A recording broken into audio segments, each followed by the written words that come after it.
Today on Inspired Money. I was standing next to one of the traders. These were the top traders at Merrill Lynch, the equity traders that traded blocks of stocks. And I was next to him, Joey, and he looked up and he said, "Holy shit, I just lost $300,000. I said, "Oh, shit." He said, "No worries, I'll get it back this afternoon." This is episode 128 with peak performance psychologist and coach, Dr. Don Greene. Welcome to Inspired Money. My name is Andy Wong, a managing partner at Runnymede Capital Management. Each week, we bring you an interesting person to help you get inspired, shift your perspectives on money, and achieve incredible things. From making it to giving it away, Inspired Money means making a difference, creating something bigger than oneself, and maybe, just maybe, making the world a better place. Thank you for joining me. Hey, Inspired Moneymaker, welcome back. If this is your first time listening, I'm so glad that you're here. If you've ever gotten nervous before giving a presentation at a sports competition or music recital, and you know that you could have done better, this episode's for you. We'll see how sports psychology can apply to pretty much anything, from Olympic diving to traders on Wall Street. Performing under pressure is a skill that can be learned and improved. If we don't, the consequences can be big. Here's an example on the golf course where missing a short putt could cost you hundreds of thousands of dollars. Straight and firm, Scott, right in the heart. He's missed it and he's knocked it. He's knocked it 3.5 feet past the hole. I don't believe it. I do not believe it. Hollywood knows this too. Remember this scene from Tin Cup? Give me another ball. Take a drop, Roy. Roy, just... Give me another ball. Roy, just take your drop.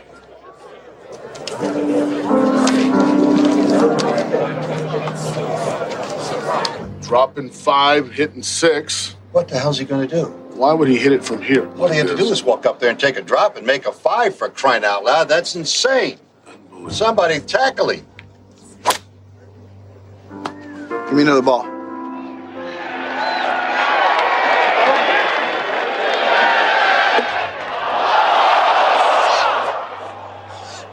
Today's guest is Dr. Don Greene. He has taught peak performance mastery at many places, including the Juilliard School, Colburn School, Vail Ski School, and the U.S. Olympic Training Center. As you're about to hear, he's worked with all kinds of top elite performers. His 2017 collaboration with musician Dr. Annie Bosler in the making of how to practice effectively for just about anything. That video went viral, receiving over 25 million views across Facebook and YouTube. In this episode, you'll learn what happens to our bodies when we get nervous, causing us to underperform, choke, or have a meltdown, tactics for centering yourself, and learning how to get your left and right brain working together, and how sports psychology can even apply to your money through a prosperity mindset. Now let's get inspired with Dr. Don Greene.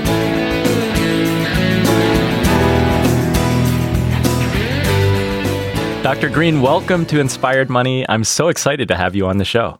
Thank you, Andy. It's nice to be here. Let's jump right in. What's your earliest childhood memory of money? I grew up on Long Island, and I can remember my mother and my grandmother, her mother, arguing about money. But it was who was going to pay the bill in a good way. Like, let me pay it. No, you got it last time. Let me pay it. So that was my earliest one. I've been sometimes over generous in my life, but I'm generous. We see that in the Asian culture a lot too. There's always a fight for the bill, sometimes almost a near physical confrontation. They never got to that point. And then there are all these strategies. Someone has to get up to go to the restroom, but they're really talking to the waiter or waitress to take care of the bill. Once upon a time, I worked with the Japanese national swim team. They came to Florida to train, and they took us out for sushi, the coaches, every night for sushi with the big boats and amazing, and they fought over the bill. So I watched it with that culture. Let me get it. No. Or when the guy goes to the bathroom, like you say, they get the bill. Don, your professional path seems really unique, really fascinating. I looked at your website, and to your credits, it lists 28 Olympic medals, 41 world championship medals, 15% average test score improvement, and over 1,000 professional auditions won. At what point in your career did you see that there was a commonality in peak performance across sport, music, and even test taking? It evolved over time. It started with athletes, and I was with athletes for 10 years, professional Olympic athletes, race car drivers, golfers, tennis players, for 10 years. And I also worked at the Vail Ski School. I worked with the instructors in winter, and in the summer I did golf clinics. And I got a call from a golfer who said he wanted to see me, and I found out he was a classically trained bass player. He was in Vail for the summer to do a concert series with the Rochester Philharmonic. And I met him on a golf course and played 9 holes with him and watched him. He was a pretty good golfer for an amateur, and he had a full-time job as a musician. But we played 9 holes in Vail, and he hit the ball well, drove it well. But on putts, he just stood over the putt forever. Just stood there frozen. And then he would just jab at the putt and just go every place but not in the hole. And afterwards, I talked to him about it. And at the time, I used one of my assessments. I still use assessments. It's a way of really getting to the point rather than asking people, do you have problems focusing? Well, why? All these questions get right to the point. And on the assessment, the profile I gave him, he scored really low on self-talk. And the amount of self-talk, he was overthinking everything in his left brain. Just too many instructions, doubts, worries, standing there before he hit the putt. I got together after the assessment. I worked on ways to quiet the mind and focus better. And after doing some drills on a putting green, we went out and played another 9 holes. He had 4 less putts than the first time he went out. Namely, he could drop his handicap by 8 strokes. And he said, "Is this what you do?" And I said, "Yes, this is what I do. This is what I train athletes to do." And he said, "Would you like to work with classical musicians?" I thought, yeah, that'd be cool. I've always loved music. I grew up with music, but I'd never worked with any musicians. So he arranged for me to come back then at the Syracuse Symphony and work with the musicians. And the first day there, I said, "I don't know much about what you do. I've never been to a classical concert or symphony in my life. I'm a rock and roll guy. But let's find common ground. I'm a sports psychologist, but let's find common ground." So the first day, about 20 people came, mostly substitutes with the orchestra or backstand people. The next lecture, I got half of the orchestra. And the final day I was there, I got just about the whole orchestra and all the principals. And I found it really intriguing. The questions they asked, were basic for sports psychology. Athletes know these things. And here we have these mature, trained musicians who kind of clueless about mental training or focus. So one of those musicians wrote a letter to a symphony orchestra magazine, talking about what I did in Syracuse. And I got contacted by a faculty member at Juilliard who said that there was an audition coming up with the Met Orchestra, which is the highest paid orchestra and top orchestra, and one of the ones in the world. And she said there was an audition coming up for French horn for one position. And she had four people, not all students, or former students from Juilliard that she'd like me to work with. And I just saw it as training camp for 2 months, like getting ready for the Olympics. I used an assessment, which then was for athletes. I asked to kind of morph it into what they felt like under pressure, which is what it's about. And I set up a meeting, met with all 4 ladies in New York. Then I worked with each of them once a week on the phone for an hour for the 2 months before the audition. 250 people had applied for the audition. They accepted 59 candidates. The 4 ladies that I worked with came in first, second, fourth, and fifth. Not a bad record. For my first time out, sort of, the woman who won went to the president of Juilliard and said what I had done with her that was unique. But the woman who came in second was only a junior at Juilliard. She played so well, they offered her a subcontract to play with the orchestra for $100,000 as a junior at Juilliard. She also went to President Polisi. So that's when President Police wanted to talk to me, see if I could teach this in a course. In your role as a coach, does the money come into play? Because I would imagine that in the arena of professional sports, there may be more money than in the music and art world. That's without a doubt. That's what musicians do, and I knew that going in. In fact, a lot of people told me I was crazy to leave sports psychology to work with starving musicians. I didn't see it that way, but I had been working with a golfer who, when I was at Juilliard, who was 151st in the world. He was in a slump, had been in a slump, and was considering quitting golf.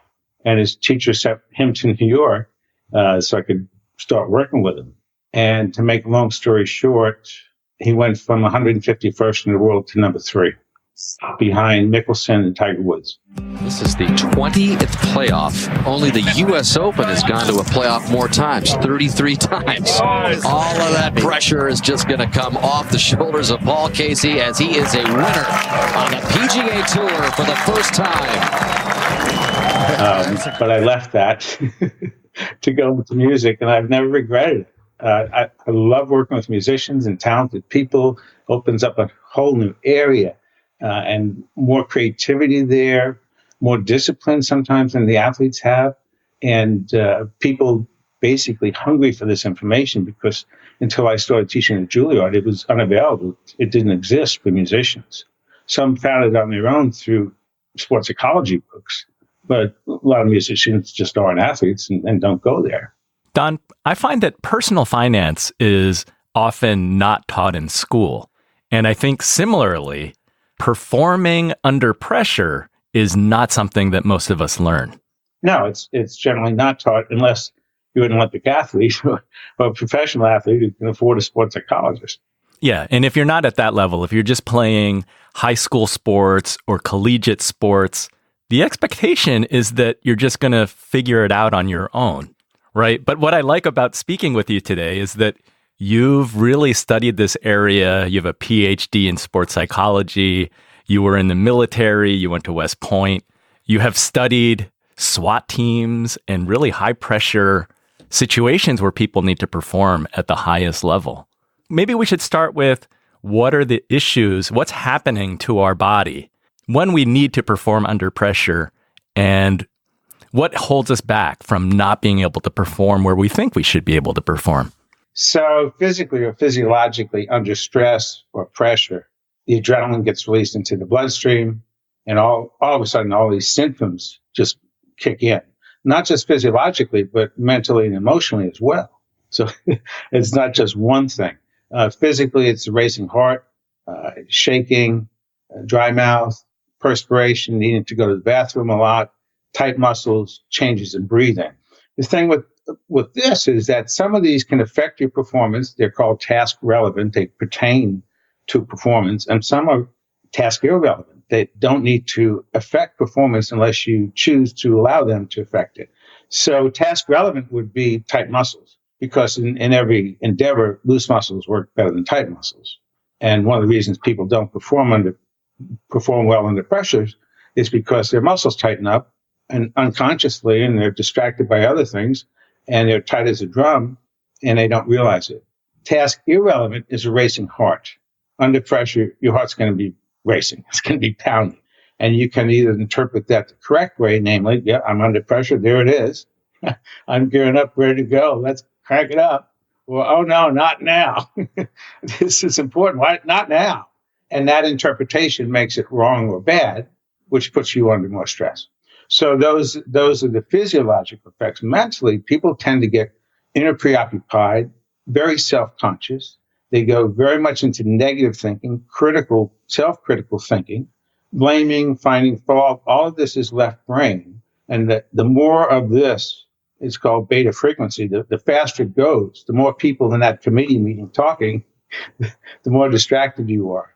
And that is going to cause additional problems, because if you're not focused, it's going to cause problems which create more stress. And the third one is emotional. This is really the fight-flight response coming in emotionally due to fear of danger, fear of risk, or for most of the people I work with, fear of losing or fear of embarrassment, ego loss of face. So you have the combination of all these three things that happen very quickly under pressure, especially if you're not trained, and it can definitely catch you off guard and cause your performance to go bad. And what athletes have learned from sports psychologists over the years is how to use this energy, because it's going to be there. And that's the thing about Olympic athletes. Olympic athletes train and compete not just every 4 years, but throughout the 4 years in international competitions, national competitions, whatever. They're always competing. And if you look at measured events like high jump, broad jump, 100-meter dash, 200 butterfly, you can look at their results of how they do, at the World Championships or the International Pan Am Games versus how they do at the Olympics. And invariably at the Olympics every 4 years, not only do the Olympic records fall, but the world records drop significantly. Why? Because those athletes know how to use that energy that's going to be there because everybody's watching at the Olympics. Nobody may watch the Pan Am Games, but everybody's watching the Olympics. Everybody they know they've ever met in their whole life, they're watching them. And how are they going to do? No doubt that the pressure is ratcheted up of many notches when you're at the Olympics. My personal experience, I play guitar, finger-picking guitar as a hobby, and I've experienced that emotional, physiological response, terrible stage fright where my hand is shaking, my heart is racing, my breathing is impacted, so I'm worried, am I going to be able to sing? And I've studied with some well-known Hawaiian guitarists, masters of Hawaiian-style guitar. Some of my teachers have told me that the difference between the masterful performers is that pressure, they're able to actually perform better. How does one, I understand conceptually, the importance of how we perceive our faster heartbeat. Once we understand what's happening, how do we make changes so that we can improve? One of the strategies I teach is called centering. This is a very complicated focusing strategy coming from the martial art of Aikido and Western sports psychology. And it's a series of 7 steps at first. Until you learn how to do it, it goes from 7 steps to 5 steps to 3 steps. It involves breathing, focusing, shifting from left brain to right brain. And after you practice it for about 2 weeks, you can do it in less than 10 seconds. So this is one of the things I teach Olympic athletes, golfers, race car drivers, certainly musicians, but this is also what I taught on Wall Street when I worked with traders. Tell us about the traders. What issues were they encountering, and how do your techniques also apply to their job? Working with the traders was fascinating because it was like, I remember the head trader saying, the Olympics are every 4 years. We have the Olympics here every day on the trading desk. Oh my God, huge money on the line. I was standing next to one of the traders. These were the top traders at Merrill Lynch, the equity traders that traded blocks of stocks. And I was next to him, Joey, and he looked up and he said, holy shit, I just lost $300,000. I said, oh shit. He said, no worries, I'll get it back this afternoon. Yeah, I think those guys have it's like iron stomach. It's a different type of stress.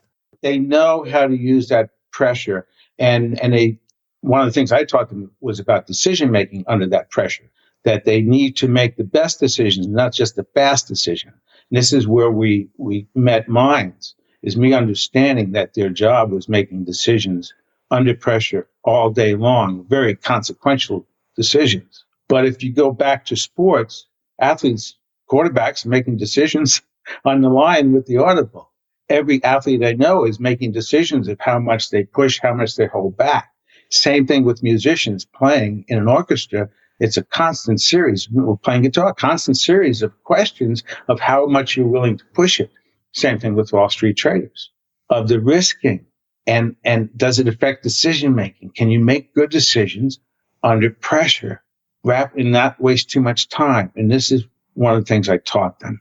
Decision making under pressure is something I don't think they teach at the Harvard Business School. And this is what I learned. These traders knew how to make left brain decisions. And that leaves off half of the equation. Let me explain it to you. Left brain is where we think in numbers, words, calculations, math, logic, arguments, different positions. Okay, black and white, yes or no. 2 dimensions of left brain. It's either black and white, yes or no. But that's not trading. There's nuances. There's gray areas. There's the whole color of the rainbows. Okay. And I found out that they were making the decisions mostly in left brain. So right brain is where we perceive images or pictures, movies, sounds like music, sensations like your heart racing. Not emotional. That's a different area of the brain. So we either have left brain, which is great for making left brain decisions about money if it's black and white, but it's not black and white. And it's more than just logic. There's creativity involved, which is right brain. And there's intuition involved, which is right brain. So the strategy that I taught comes out of golf, of what do you do before you hit like a pitch shot?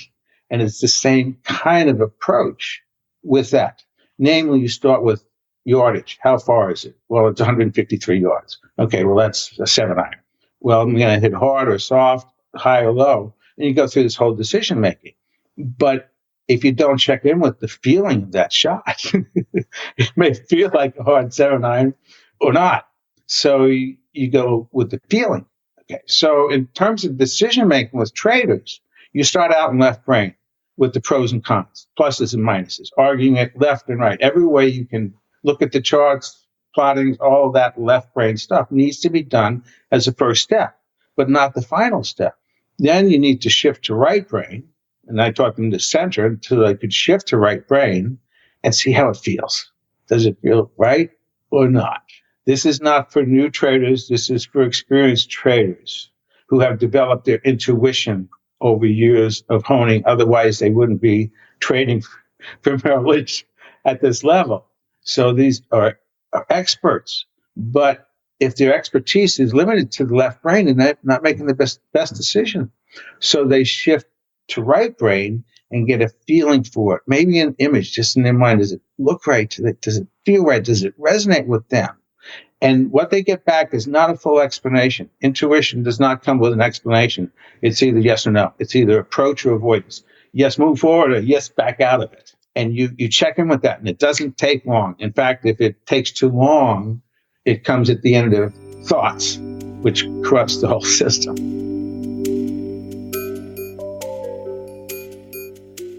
Coming up, we dig further into how we can tap into our right brain, maintaining the right performance mindset, money, and more, right after this short break.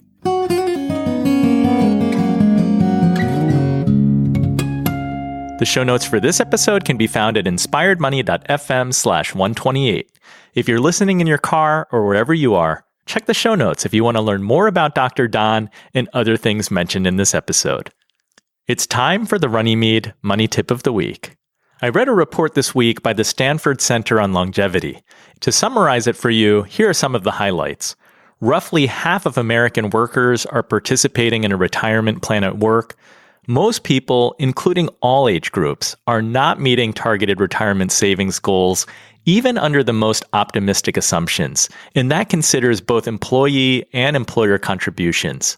And then notably, younger generations, that's millennials and younger, and Gen X, are lagging behind their targeted goals compared to older generations. Now, these numbers are not encouraging, especially since we're all living longer. So what can you do? According to a Fidelity Investments retirement savings assessment, here are average total savings rates, including employer match. Millennials are saving 7.5% of pay. Gen X is saving 8.6% of pay, and baby boomers, 9.9% of pay. Now, we all know that when it comes to your money, the earlier that you invest, the better. Think about what percentage of your income you're putting toward retirement. Hopefully, over time, your income is going to grow and that helps, but I want you to set a specific goal for increasing your contribution percentage every year too. Now, this comes with one caveat. If you have debt, then the time that you need to pay off debt is likely to delay your retirement savings. But if you have a 401k, I still suggest that you get started, even if your contribution rate is low, especially if you can qualify for a company match. So regardless if you have debt or not, I want you to make a plan, set some goals, and get yourself ahead of the averages. That's going to make a big difference. That's the Runnymede Money Tip of the Week.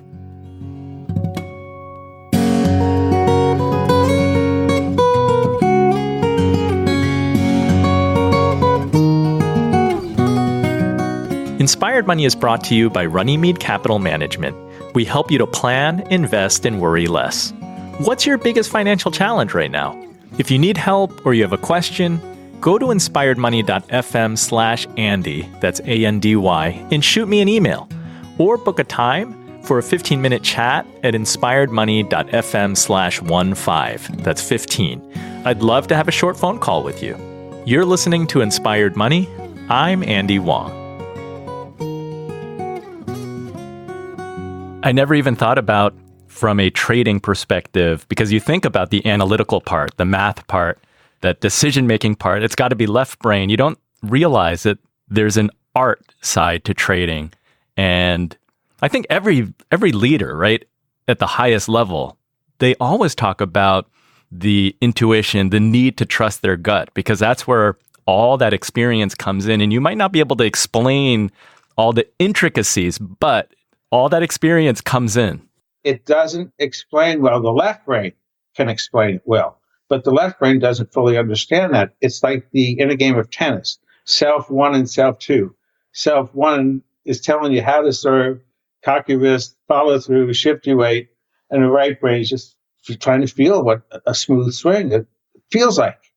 But the left brain is saying, no, you got to listen to me. I know how to serve. But the left brain doesn't know how to serve. It knows how to describe how to serve.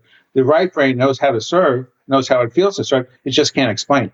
And this is the catch with traders. Because after you get this gut feeling of, yes, I should, you need to be able to justify it. Like if it really goes bad, like where'd you come up with that? And this is why you need to check in with the left brain to kind of balance out, because the right brain can go in imaginative ways off point, which can be helpful in some cases, but otherwise not. So starts in left brain, goes to right brain, comes back to left brain, make the decision. How cognizant can one be about that process, switching from left to right and back? It sounds like with the trading, you do all your pros and cons, and then you're doing a gut check. So you're going to the right, coming back. I think maybe in sports too. But how does one control that? Left, right, left. Well, this is where the centering comes in. It's intended to teach you how to shift from left brain to right, because most traders live in their left brain. Now, I've heard golfers talk about the importance of routine, like walking around the hole 2 times. Like certain players, they do the same thing every time. They say, I put my glove in my back pocket. I'm going to tap my thigh. I walk around the hole. Is that all part of the centering process? Not for them. Because the athletes I've worked with follow a routine all the time. That's very precise, in fact. But it's not about all the activities leading up to the shot, like walking around the green. It has to do with, say, the last 7 seconds before you hit the shot, namely the way you come in and set up. And what you want to do is, again, start in left brain, knowing the calculations, the yardage, all of the left brain information, but then standing there and getting a feel for the shot. Does it feel like a full 7-iron? Also, imagining the shot. Can you picture the shot? Can you see a nice draw coming in, landing on the front of the green and bouncing back towards the hole? Okay. They all need to do this in a very limited time. Okay. So it's very quick. And this is what I spend a lot of time with professional golfers on, is whether they're looking at the hole or they're looking at the ball or imagining their swing or feeling the right swing or feeling part of the swing. They don't want to be too technical in left brain, but they can't abandon technicality altogether. So it's a combination I spent hours on with golfers when I work with them, and each one is very specific. And it has to do with the last 10 seconds. But with traders on Wall Street, it has to do with the last 10 seconds. Yeah, when I heard a professional golfer speak, I think the idea was that he wants to keep the routine the same because he's trying to, I think, activate the right side of the brain where he's not overanalyzing. It's like he's putting his body into a routine so that when he steps up to the ball, he already did the same pattern, and that hopefully he'll let the right side of the brain just execute and he's not thinking for the putt, for example. So it comes down to the last 10 seconds. You mentioned for the golfer, are you looking at the hole? Are you looking at the ball? I've heard you talk within the context of musicians and practicing that where your eyes track even have an impact, whether you're looking down to the left or whether you're looking up to the right or up to the left. I can't remember now. Yeah, here's how it goes. If you want to activate the left brain, you look up. And so if I just ask you to just leave your eyes go where they go, but to activate left brain, which is where math is, watch what your eyes do if I say start counting backwards from 100 by sevens. Go ahead. 100. I think you look up to the left. That's it. And put you in left brain. And that's the last place you want to be. And I watch a lot of musicians and opera singers singing to the moon and looking up. And I say, please don't do that on the first phrase or on the high notes. You'll be in left brain looking at your technique instead of being in right brain, allowing the technique to come out. In peak performance, you can't be overthinking at that point. You have to trust your body to know what it needs to do. Exactly. That's what all the ritual and training and repetitions about. This is not for beginners. It's in your muscle memory. You've done it over and over again. And it's a matter of trust. So in your view, because you've worked with so many people, so many individuals, and in different fields, what is the right performance mindset? The right performance mindset is a combination of a number of factors. Number one, it's your perspective of how you see things going. Do you think it's going to go well or not? And you'll generally get what you expect. Okay. That also has to do with optimism and pessimism, of whether you're more an optimist or a pessimist. And a really key ingredient is your self-talk, how you're talking to yourself. What are you saying to yourself? Are you more of a critic or a coach? Most elite people that I've worked with have what I call the Juilliard syndrome. The way you get into Juilliard is not by being casual or lax. It's by being a strict taskmaster, really hard on themselves with hard expectations. So in my graduate class at Juilliard, I used to have all my students in the same room play something really difficult all at the same time. It was chaos, which would cause them to make mistakes. Then I'd say, now, after you made the mistakes, write down everything you said to yourself after you made the mistake. And a lot of them were very pretty young Asian females. And I'd ask them to read it out loud, and it sounded like a truck driver. What the hell's wrong with you? You can't play any better than that. That's terrible. That's pathetic. And then I would make copies of what they said to themselves, made 3 copies. Then in the next class, I had one at a time with 3 other people around them, have the other 3 people, while they were trying to play, read what they had been saying to themselves. And they realized how crazy it is. That's how absurd, how distracting, how it affects your confidence. And once they saw the absurdity of just screaming at themselves, I said, okay, now let's move from negative thinking to positive thinking, like you can do it, to no thinking. Hear the music, play the music. You don't need to think. That's what all repetition's about. You don't need to, especially musicians, don't need to check in with their left brain. They just need to hear it and play it. But if they hear it in their head, think about what they need to do to play it, and then play it, they won't get off to a good start. Which brings me to the difference between accidents and choking. What's the difference? The difference is accidents happen randomly, out of nowhere, once in a lifetime thing, due to a large number of other factors. And they happen to untrained people who, because of that, do stupid things, like what people take out of their house if it's on fire, like their favorite stuffed animal versus their financial records. Because they're not trained for this, they've never been through it before, so they panic. It's an accident, they panic. Choking is different than panicking. Choking happens to experienced people who are trained, and they should know how to handle this situation. But because they're under stress or distracted or whatever, they make a mistake. And instead of just saying, yeah, casual, okay, they go into their left brain and they start analyzing it. Not only do they analyze it, but they go into what's called the prefrontal cortex.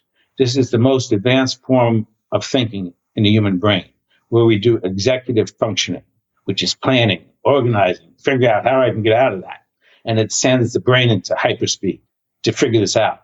You know, for guys on Wall Street, all of a sudden you're in front of a group of investment bankers and they throw some tough questions at you. It's like, whoa, come on, executive functioning, because it has what's called liquid intelligence. It's on the fly. It moves really fast. And this is Wall Street trading. Very fast. You need that liquid intelligence. But if it's too much and all in left brain, you lose touch with your right brain and your intuition, and then you're back to a black and white decision. And if that doesn't work, then more thinking, more prefrontal cortex, get totally out of touch with your right brain intuition or body, and it gets worse. And you analyze that, and that's what causes meltdowns. Greg Norman at the Masters, we could give a lot of Chuck Knoblauch with the Yankees, is people choking, and it comes out of overthinking. That's a long explanation. You said it before. It's overthinking. And it's easy to overthink decisions on Wall Street and second guess. And that's when doubt comes in. And as soon as doubt comes in, intuition goes. But you've shown that with proper preparation, one can reduce or better handle their panic or control their panic. Because I know that when you were at Juilliard, you were featured in All Things Considered, and you had a very popular course there. Part of that course was trying to distract the students. Maybe you can talk about it, because it sounds like the focus was how do you perform under intense pressure, and you were creating intense pressure. And distractions comes out of force. Divers, especially platform divers, 10-meter platform divers, expect things to be quiet and settle just like at a golf tournament. And no, it's not like a basketball game. Everybody's expected to be quiet. So one of our Olympic divers who came in second in the 84 games on platform went to China to compete in the World Championships. And in China, it's a big sport, and they have huge crowds and big leaderboards and all. And Michele was diving really well. In fact, after 4 dives, she was ahead of the 2 Chinese girls who were in the Olympics in 84, and the girl who beat her, who got the gold medal. Michele wasn't happy about that. And in order to beat the Chinese, the coach said you're going to need to do an inward 3.5. Until then, she was doing an inward 2.5 pike, which is a safer dive. If you come too close to the platform, your feet hit the platform, but it's not painful. But the inward 3.5 isn't tough, and you've got to spin really close to the platform to make the rotation. And only 2 women in the world had ever tried the dive, never in competition. Michele had never done it in competition, but she had been training with this dive so she could win. But it's very dangerous. We spent months on it. So after the 7th round of dives, she was leading the competition. And the people in the stands could see it on the leaderboard. She was first, and the 2 Chinese divers was second and third, and then the rest of the field. And Michele went out to the platform to do the inward 3.5. You have to turn around on the platform and face it. And as she was putting her hands over her head, she started hearing some noise. And she thought it was teacups. Somebody dropped a teacup, and then it was louder and louder. And she realized people were stomping their feet. It was really dangerous. And any other diver would have stepped back, asked the referee to quiet the crowd, and start all over again, except for Michele. She said some expletives under her breath and went for the dive like never before. Got 9.5s on the dive. She won the competition, and she got a public apology from China about the misbehavior of their citizens. And they were very sorry that they misbehaved, but she won the gold medal. So after that, when she came back, we did more training with divers, calling it distraction training.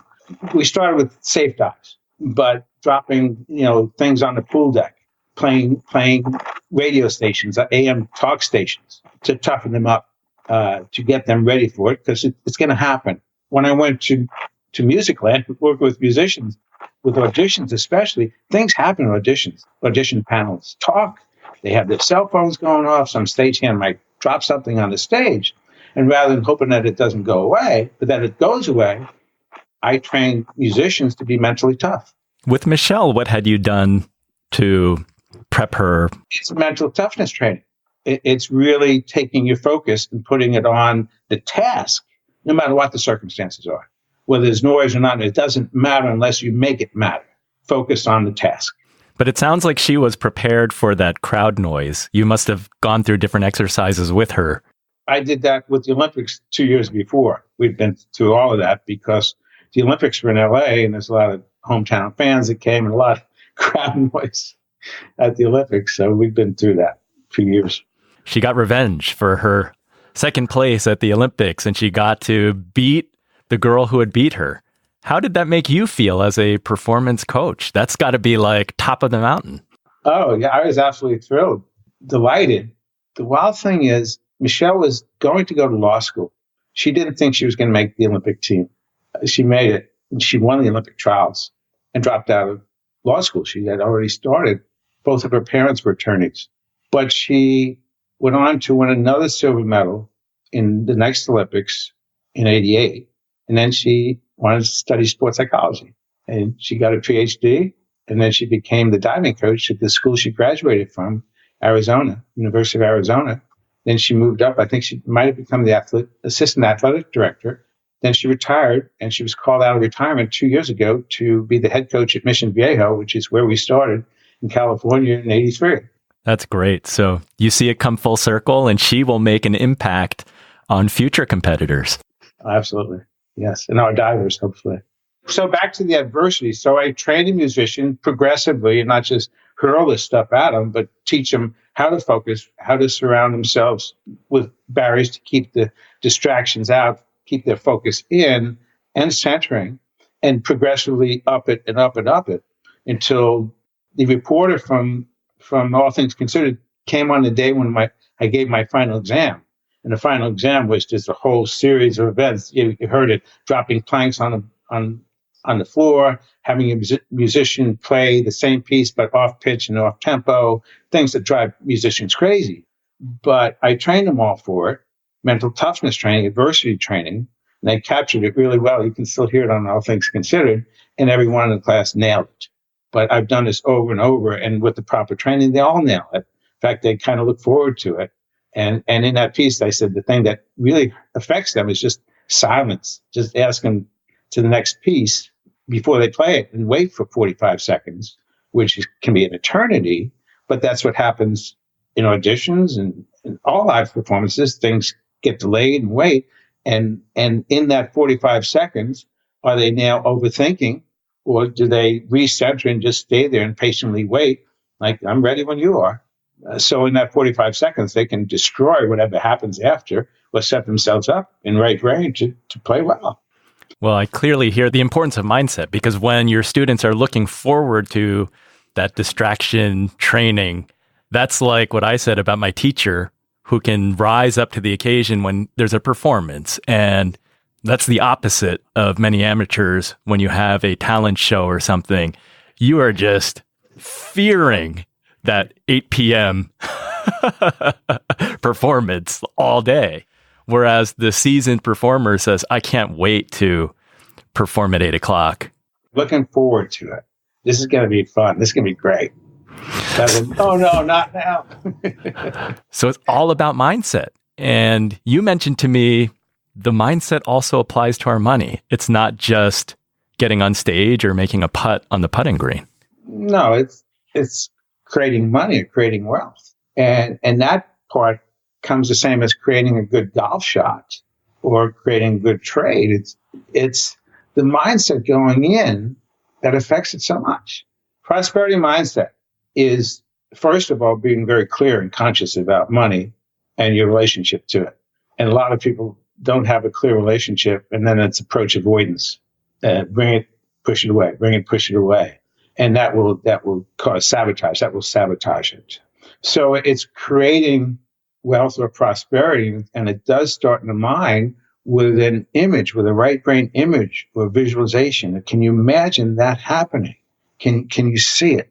Also, right brain, does it feel right to you? If it does, we'll keep moving forward. Then after you get a clear conceptualization of your mind and the steps to get there from where you are to there, again, in a very clear picture that resonates with you, you start filling in those pieces, and then you start changing your inner dialogue about it rather than worries and doubts. Is, yes, this should work out. And thinking, again, this is where you bring in good left brain decision making, where you go with this and checking in on this path that you're looking at. Does it feel right? Does it make sense? Of course. Does it feel right? So you're starting to form it, and then with your words or affirmations, it's going to go great today. I'm going to have a great day, because it's so easy, especially under pressure, to go negative. Like I said before, effective stress, one of the things that causes us to go negative in our thinking, doubts, worries. and to, again, under pressure, realize that that's the tendency of the mind to go into that left brain negative doubting and to override that. Again, with reasonableness. I know how to do this. I can do this. I played this piece a million times. So again, with your confidence, because confidence is either going up or down based upon how you're picturing things, how you're imagining things, how you're talking to yourself. And the next has to do with action, that you've got to, at a certain point, be decisive and take action. And if you delay too long, you're going to cause overthinking.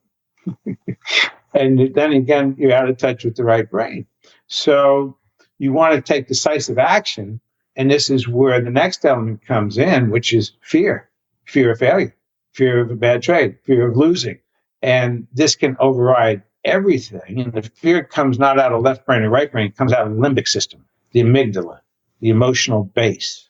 And if you make decisions out of fear, they'll be wrong. So it sounds like it comes back to perception. Well, now it comes to courage. And it's the element of risk reward. And how much risk are you willing to take? And maybe trusting the process? Oh, you're trusting yourself in the process. So the process of that, trusting yourself in your process, your own process of how you make good decisions, or how you trade, or how you do whatever you do, comes back to trust. I love it. I love it. So it's not woo-woo. It's all based on sports psychology. Let me explain one thing. Imagine a plank, a 10-foot long board, 3 feet wide, laying on the ground. And I say, walk the plank. And you say, what's the catch? Just walk it backwards. Good. What's the catch? That to me is musicians practicing at home. Those are practice rounds in golf or on the range in golf, but that's not reality. That's practice. But you need to know how to walk on the board. Otherwise it doesn't work. But that's not how things are done in the real world. We're going to take the same board and put it up between two skyscrapers up 100 feet and see how it affects your thinking and your walking. And what's going to happen is all of a sudden you're going to leave process thinking, which is I got to walk, to negative outcome thinking. You look down, oh, I could die. And now you interfere. Once you go and then fight kicks in and your muscles tighten up and they're going to affect how you walk, and you're going to walk differently than you used to walking, which is more dangerous. Furthermore, you'll be looking down at the danger and you're going to be attracting the danger. So that's negative outcome thinking. And most people go into doomsday thinking the worst, and the left brain gets really good at thinking the worst, which is how attorneys think. A lot of them immediately go to what's the worst thing that could happen? Sports psychologists don't like to think that way. What's the best thing that can happen? Yeah, focus on the outcome. Well, that's the next one. That's positive outcome, okay? But positive outcome is not totally under your control. There's other people trading, there's other athletes, there's competition. So if you think, okay, outcome, I just got to get to the other end of the skyscraper, that puts you, again, out of the present and walking. And it takes your mind out of it. So I don't talk to athletes about winning. That's out of their control. There's other athletes and the judges in competition that can really affect things. So not even outcome thinking, process thinking about walking, or just not thinking about walking, just walking with awareness. Yes, and I've heard you talk about not focusing on perfection, but striving for excellence, and that is an important difference. Oh, a critical difference, because if we have you walking across this board and having people judge how you walk, and you should walk perfectly, you're going to fall. So, no, it's striving for excellence. There's too many other variables involved in all this elite performance trade, too many factors. So you take care of your process, focused on what you need to accomplish, and taking courageous, decisive action to make it happen. Don, I'd like to ask all the Inspired Money guests, how do you define success? Well, for auditions, okay, where it's hard to know why you made it or why you didn't, musicians know how well they play an audition or not. And my definition of successful audition is better than the last one. Same thing with golfers on tours. There's 125 guys on tour, and only one wins every week, and then they move to a different location. There's been golfers out there for 20 years that never win. They're millionaires, but they never won. So how do you motivate them? It's back to process. It's not about money earned. It's about, is your drive, are your drives better? Are you getting up and down more from the bunker? their process. And that's what they hold on to, because if you do it on outcome, it'll drive you nuts. People play a great audition, but they didn't win it. Well, maybe somebody played better than you. Don't have control over that. Did you play a better audition than the last one? That's how I define success. So in terms of money, are you more profitable this year than last, or this quarter in financial terms? But when I worked with Merrill Lynch, they wanted to know, is this effective for traders? So I worked there for a year and a half before 9/11 and then 3 months after. But for the time that I was there with their traders, their P&L went up 21%. You have to add that to your website. You don't have that there. I've got a letter from the head of trading from Merrill Lynch that is on someplace saying that that's exactly what I did, is 21%. Well, thank you, Don. Thank you for sharing your time with us and your experience and your insights. It's really amazing that I think that we can apply these lessons to many places in our lives that can make a significant impact. Can you tell the Inspired Money listener where to follow you, learn more about what you're doing? Because I know that you have like 8 books and you have courses and all kinds of things. Right. Well, I've got 2 main websites. One is winningonstage.com, and that's mainly for performing artists, musicians, public speakers. It has my books on it and my centering strategy. It's a course, a self-study course for 2 months to really learn how to do the centering properly. The book that I've been talking about is Fight Your Fear and Win, and that's the book that talks about Wall Street traders. And this is the more generic one than my other books, which are like performance success, more for musicians. But this is one for executives. You can also take this survey called the Fight Your Fear and Win survey that's tied to the book that gives a evaluation in these different areas like determination, focus, resilience, to see where they are, and then refers them to the book to get improvements in those specific areas. Not that they need to improve everything, but go to one of those chapters and follow the plan. The other one is winninginsports.com, and that's the one for professional athletes, college athletes, and also we're starting a new thing of working with video gamers and focus. That's the new thing. I'm moving to video gamers next. Very 21st century. Very lucrative. More money in that than the Super Bowl. Wow. Yeah. And it's the future. Most of the gamers I'm watching don't know how to focus, and they have no idea about military strategy and tactics. I'm a former Green Beret. We look forward to seeing the positive results in the e-gaming. Yeah, it should be fun. Well, thanks, Don. I'll put that all in the show notes and really appreciate your time today. My pleasure, Andy. Pleasure. Thank you. It was great chatting with you.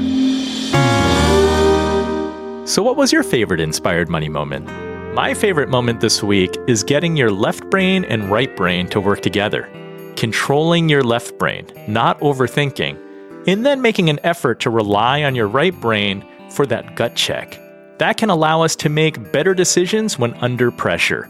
As Dr. Don said, don't just make quick decisions. You need to use the right side of your brain to really leverage your experience and whether it feels right.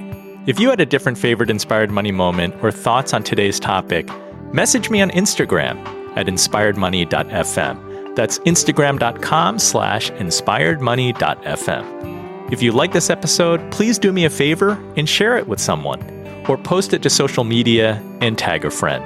For that, I would really appreciate it. Thank you so much for joining me. If you're not yet subscribed, please do it right now so that you won't miss next week's show. I'll see you then. The music you're listening to right now and all other music on today's show is by the amazing Jim Kimo West. Have an inspired week and do something that scares you, because that's where the magic happens.